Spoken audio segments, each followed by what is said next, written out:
ఈరోజు తెలంగాణ శాసనసభకు ఒకటి చీకటి రోజుగా మేము భావిస్తూ ఉన్నాం. ఈ రాష్ట్రంలో తెలంగాణ వచ్చిన 10 సంవత్సరాల నుంచి ఎస్సీలకు జరుగుతున్నటువంటి అన్యాయం ఒక భాగమైతే ఈరోజు ఒక దళిత స్పీకర్ పైన అవమానకరంగా అవహేళన చేస్తూ కాగితాలు తన ముఖం పైన విసిరేస్తూ తన మీదకి దూసుకుపోయినటువంటి అగ్రకుల దురహంకారాన్ని ఈరోజు మేము తీవ్రంగా ఖండిస్తూ ఉన్నాం. ఈరోజు కౌశిక్ రెడ్డి అనేటువంటి వ్యక్తి నరాన అహంకారం జీర్ణించుకున్నటువంటి వ్యక్తి, నరాన అగ్రకుల తత్వంతో నిండి ఉన్నటువంటి వ్యక్తి ఒక దళిత స్పీకర్ను అవహేళన చేస్తూ అవమానపరుస్తూ కించపరుస్తూ తన వికృత చేష్టలు చూస్తూ ఉంటే ఈరోజు తాగొచ్చిండా అనేటువంటి విషయం మాకు అర్థమవుతూ ఉంది. ఎందుకంటే దాదాపుగా ఈ పీరియడ్ అంతా సంవత్సర కాలంగా చూస్తూ ఉన్నాం.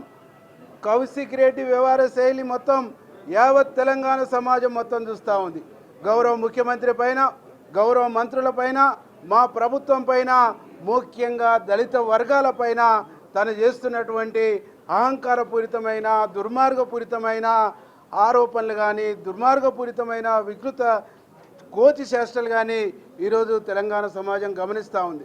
ఈరోజు మేము అడుగుతున్నాం బీఆర్ఎస్ నాయకుల్ని, రూల్స్ మీరే ఫ్రేమ్ చేసిర్రు, ప్లే కార్డ్స్ తీసుకురావద్దన్నారు, వెల్లోకి రావద్దన్నారు, లొల్లి చేయొద్దని చెప్పారు. ఆనాడు శాసనసభ్యులుగా ఉన్నటువంటి మా దళిత శాసనసభ్యుడు సంపత్ కుమార్ని మా కోమటిరెడ్డి వెంకరెడ్డి అన్నను శాసనసభ నుంచి సభ్యత్వం రద్దు చేసిర్రు. ఈరోజు వెల్లోకి వచ్చి ఒక దళిత స్పీకర్ని అవమానించినటువంటి బీఆర్ఎస్ నాయకుల్ని ఎందుకు మీకు సభ్యత్వం రద్దు కాకూడదు, ఎందుకు మీ సభ్యత్వం రద్దు చేయకూడదు ఈ సందర్భంగా నేను అడుగుతా ఉన్నాను. బీఆర్ఎస్ నాయకుల యొక్క ఆలోచన విధానం ఎట్లుందంటే మిస్కమ్యూనికేషన్, తెలంగాణ సమాజానికి తెలంగాణ ప్రజలకు ఒక తప్పుడు సమాచారాన్ని పదే పదే పంపించి వాళ్ళు చేసినటువంటి నేరాల్ని, వాళ్ళు చేసినటువంటి తప్పుల్ని, వాళ్ళు చేసినటువంటి దుర్మార్గాల్ని కప్పిపుచ్చుకునేటువంటి ప్రయత్నం చేస్తుందని చెప్పేసి ఈ సందర్భంగా నేను తెలియజేస్తా ఉన్నా.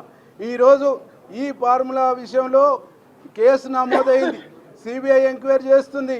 ఒక ఎంక్వైరీలో ఉన్నటువంటి కేసును శాసనసభలో చర్చించకూడదనేటువంటి కనీస ఇంకిత జ్ఞానం కూడా లేకుండా వాళ్ళు ప్రవర్తిస్తున్న తీరు చూస్తుంటే వాళ్ళ ప్రయత్నం అంతా కేసు కోసం కాదు, ధరణి పేరుతోని, ధరణి రూపకంగా ఈ రాష్ట్రంలో లక్షలాది ఎకరాల భూముల్ని ఒకటే సామాజిక వర్గం కొల్లగొట్టింది, ఒకటే సామాజిక వర్గం ఆధీనంలో ఉంది, అది బయటపడుతుంది, అది చర్చ జరుగుద్ది అనేటువంటి ఉద్దేశంతోనే, ఆ చర్చ జరగొద్దు అనేటువంటి ఉద్దేశంతోనే ఈ చర్యకు పాల్పడ్డారనేటువంటి విషయాన్ని ఈ సందర్భంగా నేను తెలియజేస్తా ఉన్నాం.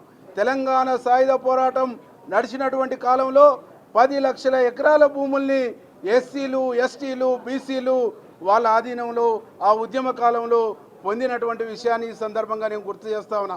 ఆ తర్వాత జరిగినటువంటి నక్సలైట్ల ఉద్యమ కాలంలో కూడా దొరల భూములన్నిటి కూడా ప్రజల ఆధీనంలోకి వచ్చినాయి. కబ్జాదారు కాస్తు కాలంలో ఆ భూములు స్పష్టంగా ఉన్నాయి. ధరణి వచ్చిన తర్వాత రెవెన్యూ రికార్డుల నవీకరణ 2017లో స్టార్ట్ అయిన తర్వాత ఆ కబ్జా కాలం, కాస్తు కాలం తొలగించి ఆ భూముల్ని మొత్తం కూడా తిరిగి వాళ్ళు పొందినరు, ఆ భూములు మొత్తం కూడా తిరిగి వాళ్ళ హక్కుల్ని పొందిర్రు. ఆ హక్కులు పొందినటువంటి తప్పుడు ధోరణులు ఈరోజు ఈ చట్టసభల్లో బయటపడతాయనే ఉద్దేశంతో డ్రామా ఆడుతుండ్రు, బయటకు వస్తాయి అనేటువంటి ఉద్దేశంతోనే ఈ డ్రామా నడుపుతుండ్రు అనేటువంటి విషయాన్ని ఈ సందర్భంగా నేను గుర్తు చేస్తా ఉన్నా.